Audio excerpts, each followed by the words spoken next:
I had to work on my story, build the story that I could share with all different types of audiences. The systems became the last hurdle, was extremely important because if you don't have a system to create leads, to market your new products, your services, you become limited. If there was one big takeaway that you could give to the entrepreneurs and professionals that are looking to tackle bigger stages, what advice would you give them?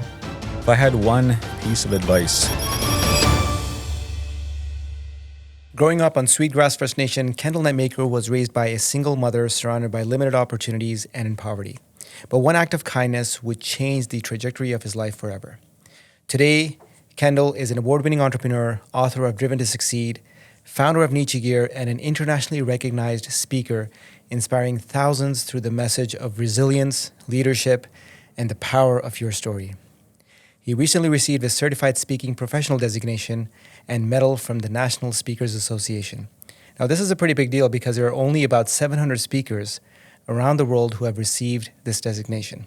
Now, I've had the privilege of knowing Kendal for over 15 years, going back to when he became a first client of my agency, 2Web. To have witnessed his journey firsthand and to see how much he's grown, the impact he's made, and the lives he's inspired along the way has been incredibly rewarding. In this episode, Kendal shares the defining moments behind his journey and why no matter where you start, you have the power to keep moving forward. He also breaks down what it takes to become a professional speaker and how you can uncover, shape, and share your $1 million story to create impact, inspire others, and build a powerful speaking career. Kendal, welcome to the show. It's a pleasure to have you here. And would love to, for the audience here, if you can tell us a little bit more about your background and get started with that. Well, again, my name is Kendal Netmaker. I'm a speaker, entrepreneur, author from Sweetgrass First Nation, currently in Saskatoon, where I do a lot of my virtual engagements, but at the same time, I travel to engagements all across North America. So a lot of my focus is doing keynote speaking and now, more recently, helping other entrepreneurs to become speakers, sharing their messages with the world.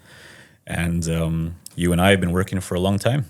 That's right. We've known each other for so many years, almost 15, 16 years now, and it's been a while. So I've seen your journey. I've seen your growth over the years, and it's so inspiring to see you grow.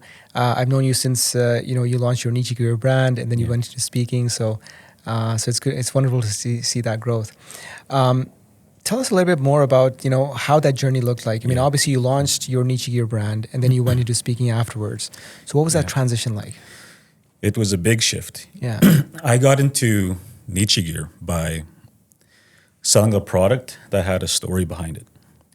And how I got into speaking was by trying to sell t-shirts. And it started by going to my communities, the reserves, and they would ask me to go in to share my entrepreneurial journey whether it be at a career fair or at a school event where they're going to bring an assembly of students down to the gym.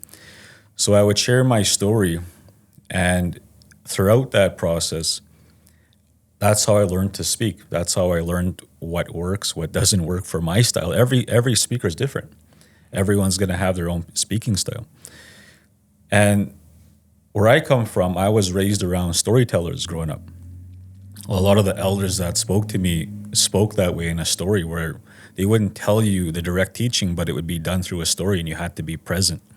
You had to be patient and listen to everything that they were sharing with you. So when I got into doing keynotes, doing them for communities in the beginning, I tried to bring as much as that into the story that I would share with people. And so it evolved from the communities to maybe I'd speak at a local event in the city. Mm-hmm. And then from there, people would say, well, let's bring them into this association.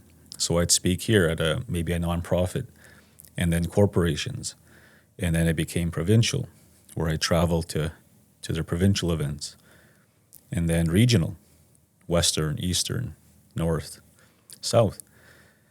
And then eventually national, and then international. So it's been a progression, and throughout every piece, I've had to evolve.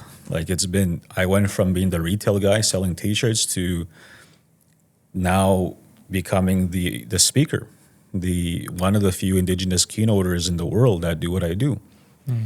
And so I'm at a point now where it's been, I don't know how many years this has been, where I can only speak from my journey, Moody, where I've been an entrepreneur since 2010. I was already at the end of my university degree trying to finish becoming a teacher. That's when I started my first brand that failed. The next year I started Nietzsche Gear, which eventually became, as some would say, a success. And during that time was when I first started to learn how to do business pitching. I didn't know what I was doing. I had to sit and take notes on how to write a business plan. Didn't know what I was doing. But I took all that knowledge from other people, free workshops. I wish there was free webinars back then, but there wasn't much of that. But I sat there with hunger and I took all that knowledge. I applied it, started Nietzsche Gear. It evolved, became an author, became a speaker. Now I help other people to share their messages with a lot of people. That's so inspiring. So did it come naturally to you when you spoke at these large audiences? Because, they say that people fear public speaking more than death. So tell me about that journey. So you probably wouldn't believe this, but I was one of the shyest kids growing up in my classrooms, in my community. I was the kid that used to tremble at the front of the room. Would you classify yourself as an introvert? Yeah, very much. I'm still an introvert, but I maximize who I am now. Mm-hmm. And the older you get and the more you work on yourself, you start to understand how you operate and what your boundaries are, what your max is, what you want to push yourself to. And you try to work in between there as much as you can. There's going to be times when you're going to have to push yourself to a high limit to get uncomfortable, for growth to happen. But as time went on, I started to understand who I was. And that's one of the hardest things when you're young is we live in such a comparative society, scrolling age, I'll call it, where all we're doing is watching other people. And we compare ourselves subconsciously to other people, assuming that that's the way to do things. And we forget about our gifts, our talents, what makes us who we are. So I had to find that, and it took a long time. My own speaking style. So I learned from a lot of gurus throughout the years. Like yourself, you've been involved in personal development. Myself, we both have been sharing that journey in different areas. So sometimes you learn from people where a certain thing that they may teach you may not work for you, or a certain style, a certain habit, and you try it for a while, and this isn't for me. You learn, you adapt, you grow, you try something else. Mm-hmm. So I've always been experimenting like that, and I've tried to take what I've learned and now help people who want to share that message out there, who want to take it to the next step. And a lot of it is using what you have within you, not trying to copy people. Everyone has a story. You have a story. You told me your story. It's amazing. More people need to hear people's own personal struggles, how they overcame things, what was their turning point event, how they built things. We don't hear that enough in society. And that story, that why story, is imperative to create belief, to create a product, a service. It's what makes a person different from everyone else out there who's trying to get their voice heard. Mm-hmm. So when I started to try to be as authentic as I possibly can, that's when things started to work out for me. Instead of trying to copy how people speak or how they do things. Mm-hmm. So it took a long time because we live in a very superficial society at times where everyone's just trying to play a part. But when you bring it back to you, your authentic self, your authentic voice, and you maximize what you have, then you can create more powerful product services, if it's followers you're looking for, if it's influence, whatever that might be. Mm. That's a very important point. I speak with a lot of entrepreneurs, and I realize that being disingenuous is so energy draining, yes. right? I mean, you have to be authentic. You have to be true to yourself. Yeah. And that way you can actually really put yourself out there in a meaningful way. So it's interesting you mentioned about how you've transitioned and how you've actually developed in terms of your speaking skills. I remember the first time I was in front of a classroom, actually in front of my classroom here at college, and trying to give a presentation. My knees were knocking so hard that I could hear them. And it was very nerve-wracking. And I think as entrepreneurs, as business owners, we really have to overcome that fear to position ourselves and build authority. I think a lot of people, when they're getting started, they have a fear that maybe they have that imposter syndrome of, I'm trying to become something that I'm not quite at yet, but I'm trying. And as long as you hold that belief that as long as you're trying to work towards a goal that you can see into your mind, and you're doing things necessary to try to get there, even if it's uncomfortable in that moment, I believe that's one of the keys to overcoming the stage fright. Because in that journey from where you are to where you're trying to get to, you're going to have wins. Those wins will create confidence. It will change how you approach everyday things in your life, your work, your business, your whole balance of your life. So those habits are important. How you approach them in your mindset is important, and that's also determined by your environment. Something made you feel nervous before you got onto that stage. It's either your belief about how other people may perceive you. You walk in a room and maybe you grew up bullied. Maybe you grew up, someone was abused. They get up to a stage and automatically that fear kicks in, unknowing where it comes from. But maybe something happened to them where they get up onto the stage and something triggers them. They start getting shaky. Their voice trembles. They start stuttering. Everything has a root. And as long as you are willing to go back, unpluck those roots, plant a new seed of confidence, of goal setting, of possibility, then you have an opportunity to change it. So I'm saying that because I've had to do that myself. I've had to go back and look at who I am through my own counseling, my own coaching, my own elevating my circle of influence to people around me. And sometimes that means you have to make less time for people that hurt you, that create negative cycles in your life. That's hard, especially if they're close to you. So your environment is important. If you went through something, you can change that. Where you are right now to where you're trying to get to, planting new seeds, plucking old roots that don't serve you no more. Like we're all on limited time. Yeah. How are we going to use this time we've been given? Are we going to continue to live fearfully, scared? Or are we going to step into who we're meant to become? Our gift that's been given to all of us. Everyone has a gift. Everyone has a story. Let's maximize it. Great. Time is the scarcest resource that we have, and every moment counts. So it's really important to kind of recognize what you have, what fears you have to conquer. Yeah.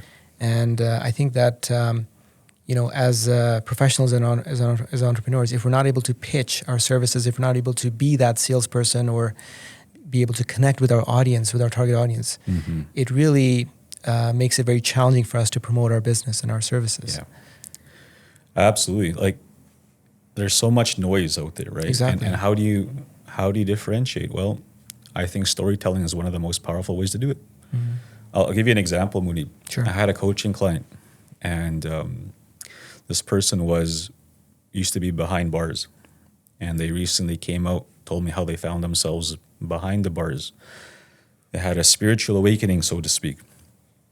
And one of the things they were scared of when they were going to launch their business was people would find out who they were. And I said, you know what? You have to tell people who you were. You have to tell them where you come from, what you overcame, how you overcame it, and where you're trying to go to in the future.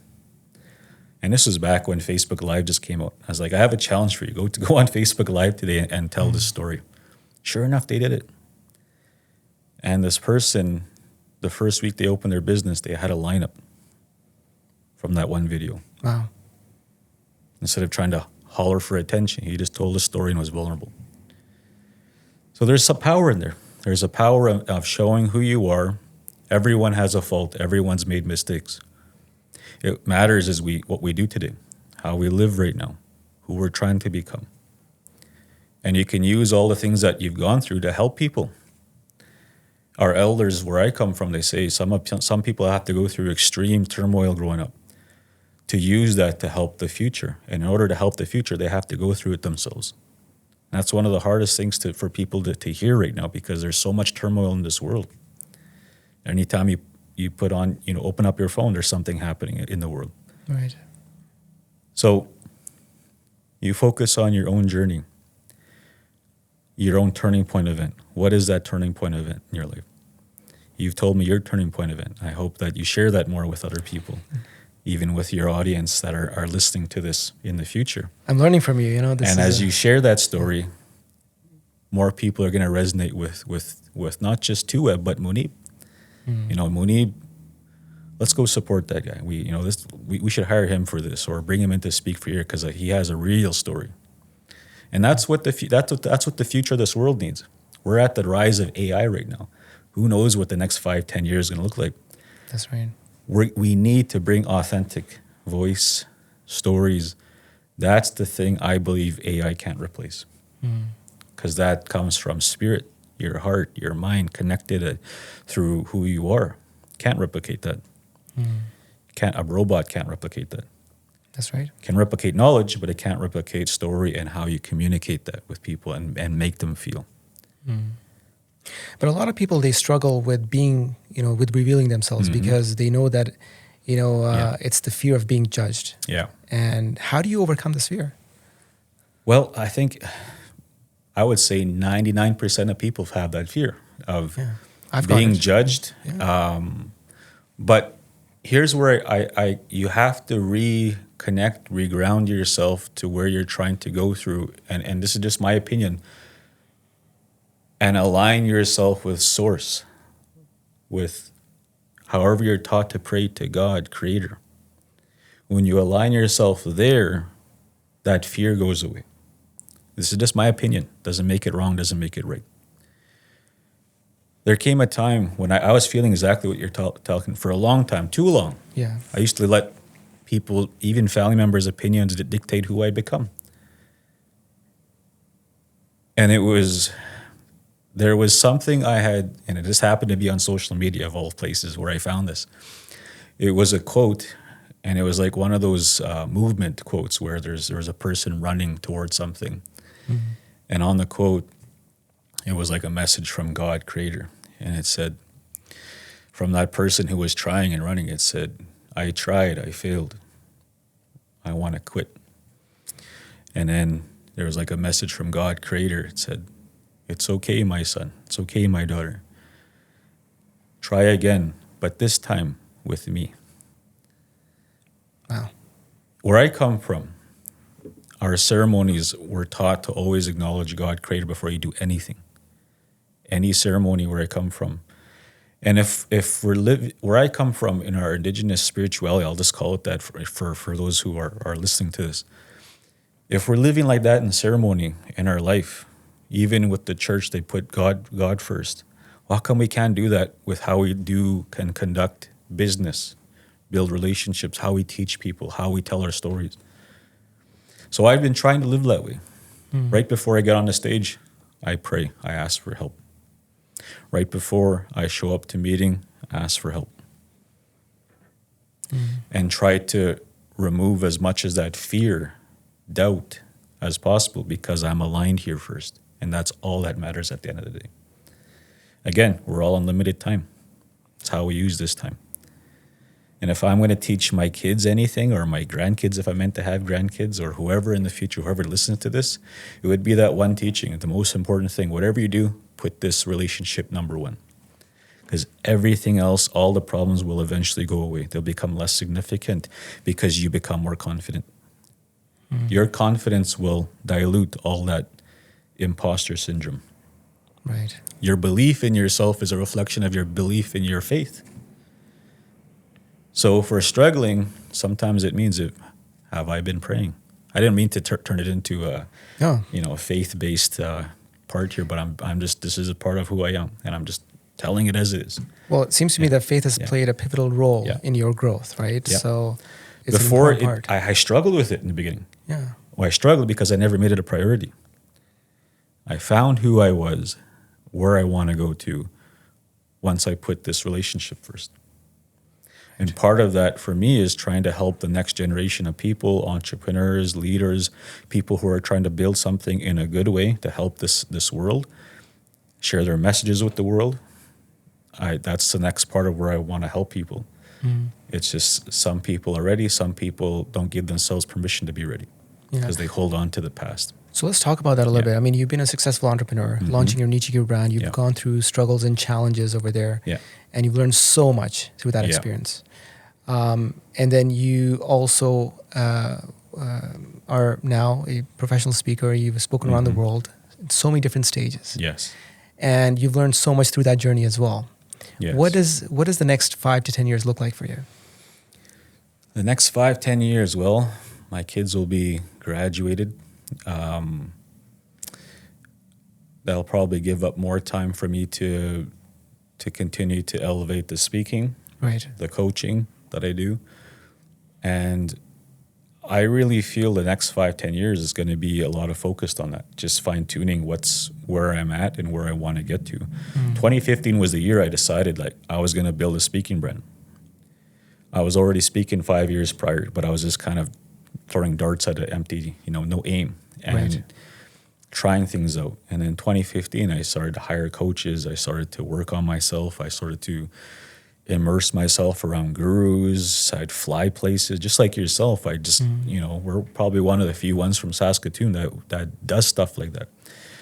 Literally investing tens of hundreds of thousands into our own growth, just to go and try to figure out and get more specific on where we want to get to. And a lot of that you can't find in your backyard. You have to go, if you want to work with the best of the best, you have to go find them. And that requires an investment. And most people are unwilling to do an investment in themselves, their growth. So I had to go find the best speaker coaches. I was just trying to reflect on this last night because of a webinar I'm doing.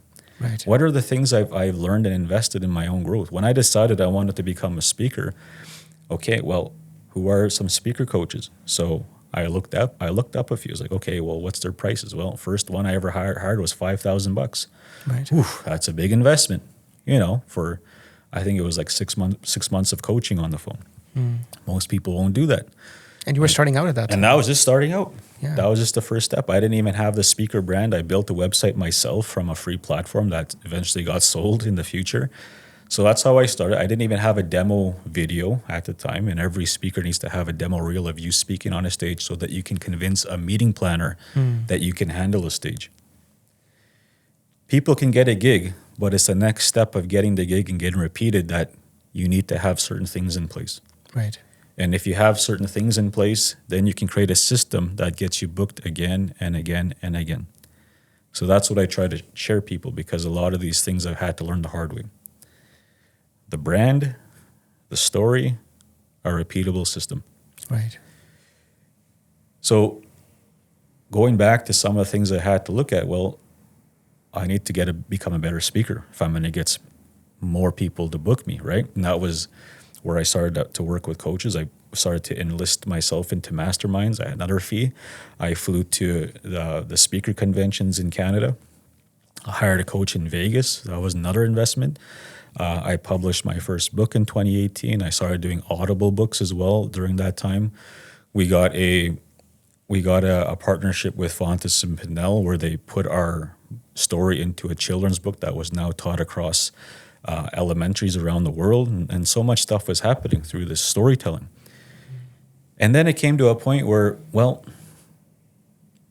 I wonder how my body language is when I'm on a stage, because I can't tell when I'm up there.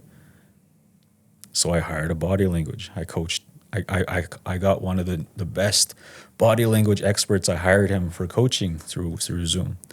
Then I started to look at, well, I need to become a better salesperson. I was on one of the best salespeople in the world. I bought their course, and I was on a Zoom call with them. Like, so many things were happening. I was doing this even with Niche Gear.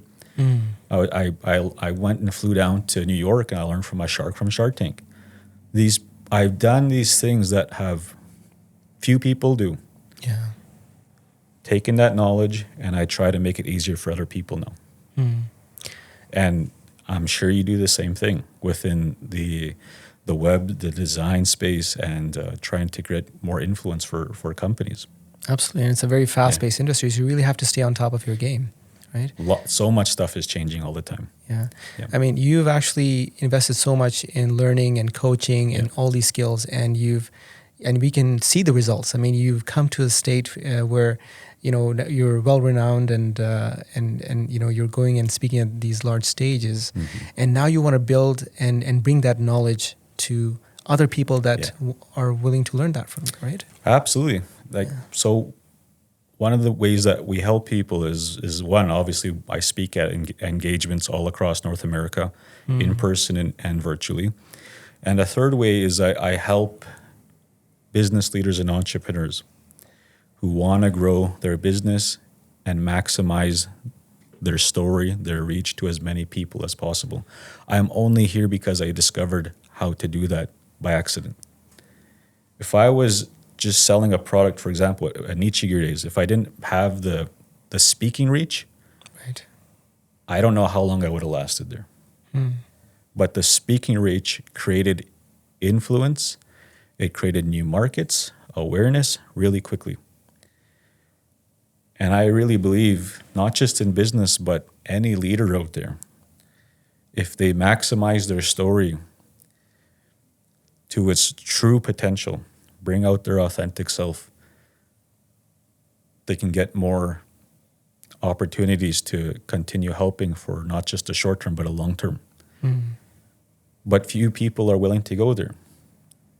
And I'm not just talking in politics, I'm talking about any leader in any industry. Right. So it's a challenge, but there's a big opportunity that I think that a lot of people miss. How do you find that story? Sometimes you have to talk it out with someone that knows how to ask the right questions. And so that's how I help people. Yeah, I mean, a lot of people, they also think that, okay, their story is just not worth it, or it's just not as unique, right? And that's one of the things I thought about. Like, who's going to want to care about my story? I used to think. Right. No one's going to care about this. Like, that's probably, aside from being terrified on a stage, that's another thing that creeps in. Who is going to want to care about my story? It's not about that. See, that's the negative belief that society taught us to think, or someone in a family, a household close to you taught you to feel that you're not worthy, that your story isn't worthy. So I'm here to reframe this. How many people are you going to help and save just by you sharing that story? That's who you focus on. Not the negativity, not the people who are twiddling their thumbs on Facebook or Instagram trying to make negative out of nothing. You focus on the ones who you're meant to help. Right. We just did a live yesterday, and there's a guy who messaged me, and he needed to hear that.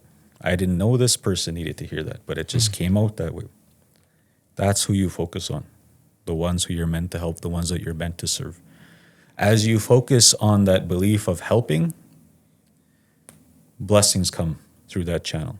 Right. The right clients come through that channel. The people you've always wanted to work with come through that channel. If you force something in areas that maybe you're not the best person for, you're trying to expand too quickly, you're just going as 100 miles a minute, this is where problems, challenges come, because you're just doing things because maybe you're comparing yourself to another person. They're doing that's that. the trend or whatever. That's the trend, yeah. So you do what works for you, and you stay grounded and rooted in that. And that's why it's so important to be authentic, right? Yes, I mean, authenticity. absolutely. Yeah, like planting a seed, a flower. Yeah. You're that flower. How are you fertilizing that? How do you want it to grow one day? How do you want it to look like? And it starts with, is there weeds around that flower? Yes. Pluck them out of there, because they will drain that flower. And you fertilize it with personal development, coaching, who you listen to, your environment, even the type of stuff that you listen to, whether it's a podcast like this or an audio program, you go to a conference, all that stuff nurtures your mind. Right. Yeah. Yeah.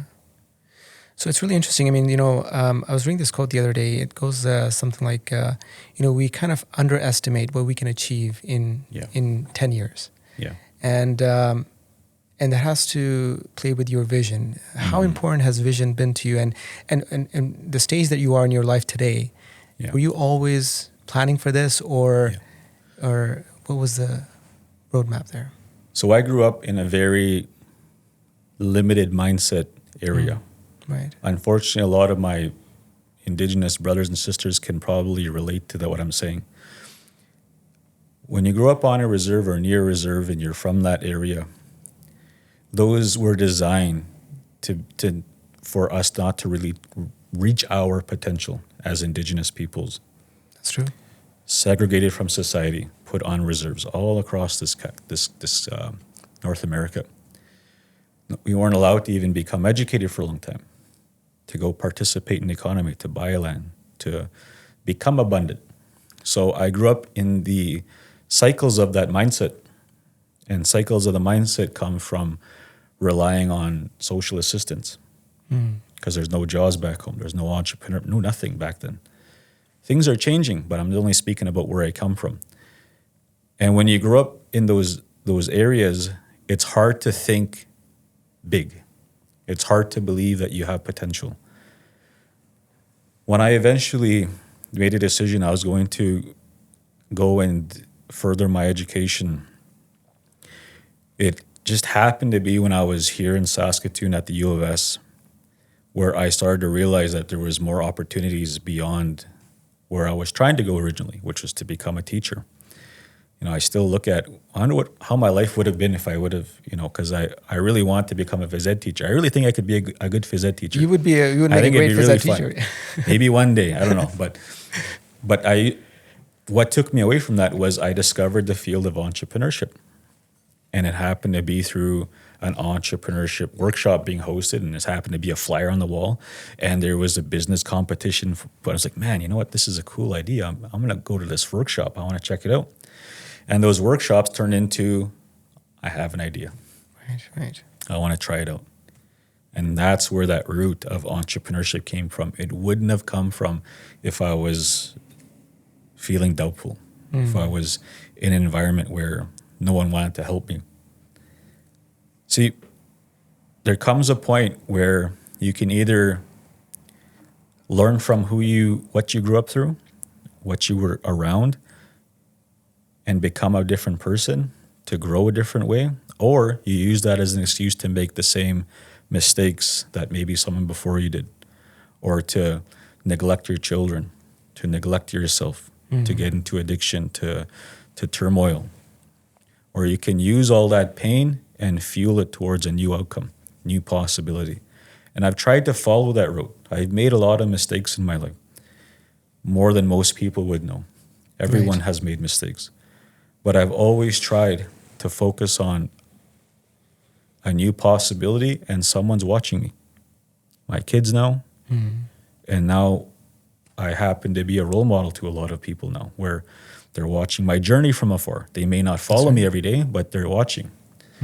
So I think of them, and I think of trying to set an example that I don't want to become a stereotype. I want to lead in a different direction that's planting a new seed and a new path for the next generation of young Indigenous business leaders, entrepreneurs, and those ones who are really trying to try something different. Entrepreneurship has been the thing for me that's created the most freedom in my life. It's been the hardest, but it's created the most freedom at the same time. That's true. And so I try to share with people that if you're used to hard, well, maybe entrepreneurship will be a little easier for you because it's not for everyone. How many times have we been on this roller coaster of entrepreneurship? And you've told me some of the times that you've gone through it where you didn't know what the next week or month was going to look like. That's true. And it gets really stressful. And so those periods of that roller coaster teach you who you are as a person, as an entrepreneur. And sometimes you need someone who's gone through that, like yourself, like the people you surround yourself with. You all support each other because not everyone's going to understand that journey. That's true. Yeah. And sometimes you really have to experience it to really understand it. Yes. And it's always challenging to be able to break through that mindset, right? If you've been brought up a certain way. Yeah. So you struggled with this. I had such a limited mindset growing up. And I always felt like I was going to struggle just because of who I was. And I had to do a lot of work on myself, to convince myself, no, I have an opportunity to change that and to inspire people to also change.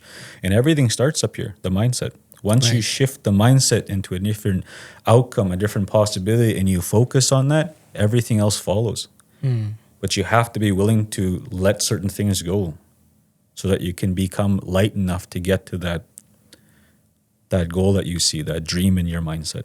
And that's the vision. That's the vision. Right. That's the vision. It could be a business vision. It could be some people, they want to get educated in a certain area. They want to become a leader in their community or somewhere in this world. They want to try something. That requires a big vision. Exactly. And a big vision creates a person that eventually has to change certain things to become that vision. And that is growth, letting things go, healing, changing your circle of influence of people around you, investing in your mind. You probably can relate to this. Where you are right now, you probably don't hang out as many people as you did when you were 20, as you were 25. That's true. Because the further you go, the more you have to protect your energy, protect your circle, your business, your family. You have to protect that vision of where you're still trying to get to in the future, because not everyone's going to be cheering for you. So I've had to really do that myself, and that's been hard because it's not fun always, making less time for certain people. I want to hang with so many of my buddies, my family, but sometimes it can become too toxic. Right. And you don't want to bring that home to your family. So you have to make a tough choice. Is who I'm hanging out with, is who I'm listening to, working with, taking advice from, are they helping me get to where I'm trying to get to in the future? Do they really care for me? Would they be happy for me if I achieve that goal? That's a question you have to ask yourself.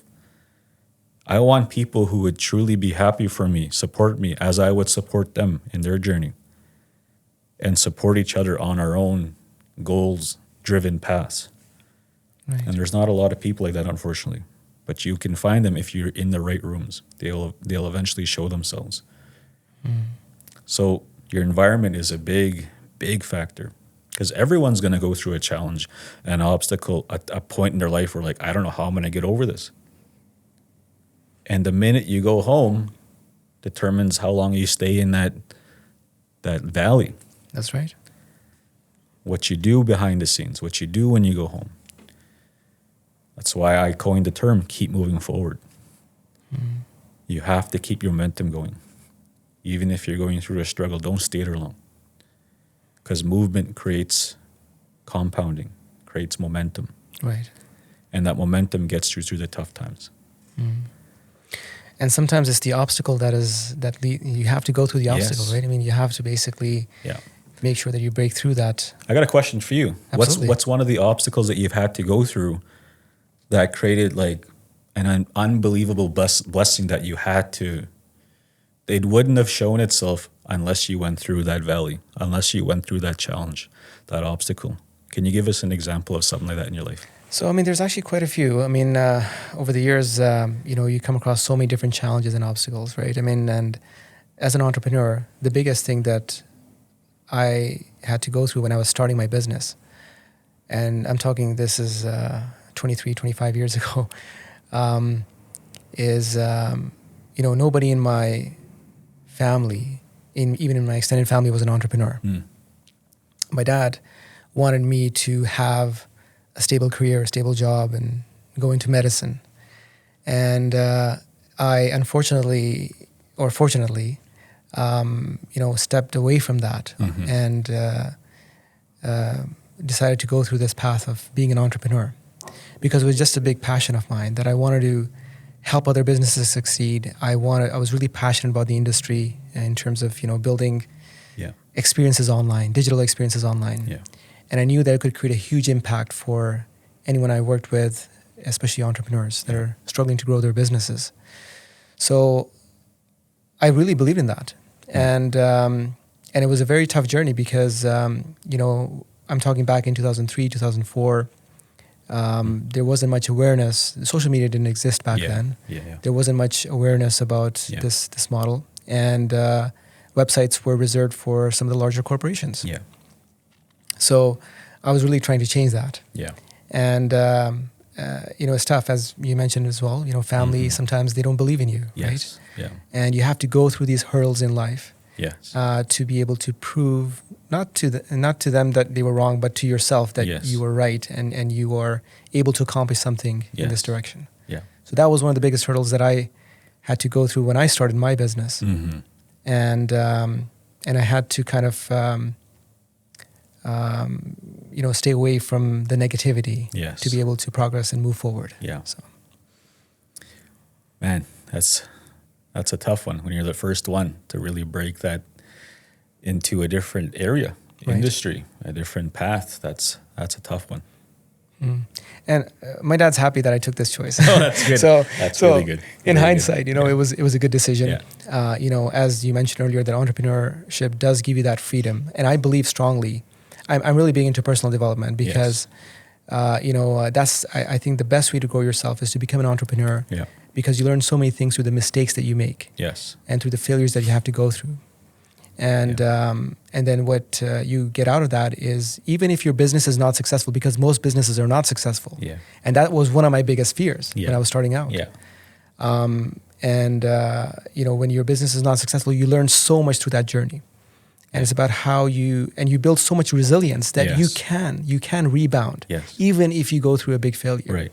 Right. as an entrepreneur. So I love it. I love it. This is something about. So I'm a big believer of this, and I'm assuming you are too, because of the places you travel to and who you learn from. Learn from people who have done what you're doing or something similar to what you're trying to achieve with your life. You can only learn so much from someone who reads from a textbook to get their credentials. It's that lived experience where I think out of all the teachers I've learned from, it's from what didn't work that they taught me. Their mistakes, their failures, the things that they wish they would have changed differently. Those have been the most valuable teaching points for myself. And I wouldn't have learned that if I didn't learn from someone who's done that. right. And that's for anyone who's listening to this, watching, try to find people who have accomplished things, who have built things, and find those people for coaches, for mentorship, because those are the ones who are going to teach you things that you can't read in the textbook. That's right. Yeah. And it's interesting. So, coming from that closed mindset or narrow mindset, what also helped me was connecting with coaches, being part of mastermind groups, and really learning through some of these other people that have gone through similar journeys that you're experiencing. Mm-hmm. Love it. Love it. Personal development. That's the way to do it. Absolutely. Yeah. It's a big risk for a lot of people because no one normalizes that. Not yet anyway. That's true. And we need to normalize personal development. And I think corporately they call it continuation credit of some sort. But in this world, we need to normalize and make that cool. Exactly. I don't know the answer to that yet, but I think we need to find a way to do that. And I think you're working on it, right? I mean, you're now helping a next generation of speakers or people that would like to be speaking at larger events and stages. Yeah. And this is you don't see a lot of that in the Indigenous community. Yes. Right? I don't know if there's too many that are, well, first off, there's some who are speaking, but it's a gig business. So it's like gig to gig, and it's not a real, how do you say it? It's not a constructed business where there's systems in place to create and create scale in that business model. So where I come from, I had to do all the things that were necessary to build a brand. All the steps, the phases that were needed, the investments in that area. Then I had to work on my story. Build the story that I could share with all different types of audiences. And then the systems became the last hurdle, which was extremely important, because if you don't have a system to create leads, to market your new products, your services, you become limited. Right. So all those three keys that I share with people, building that world-class brand, sharing the $1 million story, and having a proven business system that would get that cycle turning again and again and again. If you have all three of those, you have a business that will last a long time in the speaking world. But very few people are willing to do what's necessary to build that. And it requires a time investment, but it also requires you to try to find a way to reinvest whatever ability into those areas to build your brand up. AI can only take it so far. Right. Where you want to get to in the future requires a different step where it's going to, you have to start working with people that are also speakers. I've learned probably some of the most from other speakers that share what works and what doesn't work. And now you have a program as well. I mean, I know that I would like to add to that you know, you also have these great webinars, right, that you conduct. And they're, you know, filled with nuggets of gold in terms of information that you share. Absolutely. About how you actually overcome these objectives. Yeah, we have one coming up here called What's Your $1 Million Story? And it shares those 3 key areas that I share with people about building the world-class brand, finding your $1 million story, and building that turnkey system that creates business and nurtures them through a system that gets you booked again and again. It's easy to get a gig, but how do you get booked again and again and again? That's what builds the business. So yeah, we're having that as an ongoing series of webinars. And if you want to find out more of that, you can follow me on any of my channels, Kendal Netmaker, Facebook, Instagram, all those areas. And or you can go to my website, kendalnetmaker.com, subscribe to our emails list, and we'll be sending those webinars as they come. Excellent. And we'll definitely include a link to the website, and that way our audience can find you. So sounds good. Love to help them. Great. Well, Kendal, it's been a pleasure to have you on the show here today. If there was one big takeaway that you could give to the entrepreneurs and professionals that are looking to tackle bigger stages and get into speaking, what advice would you give them? If I had one piece of advice, it would be to work on finding that one story that you can share again and again and again. As that story evolves and it grows, you keep working on your stage presence, your body language, your voice inflection. I've done a lot of crazy stuff. I remember going to a drama class and said, "Hey, can I come do a presentation for you?" And you guys critique me like crazy. Nice. All those students had a pen and paper. You're really critiquing me. I was sweaty, shaky. But I did stuff like that to try grow. I hired a drama coach even in the city, someone who was in the drama classes that they were teaching. I've done these things to try to get better. My question to whoever's listening or watching this, what are you doing to get better? Because where you want to get to in the future requires growth, and it starts today. And I hope and encourage everyone who's listening, who's watching this, to continue to keep growing. Excellent. To keep moving forward. Great. Well, thank you, Kendal, and it's been a pleasure to have you here. Wish you the best. Thanks, Moody. Thanks for having me. And it's wonderful to see your journey, and we'll keep everyone posted. Sounds good.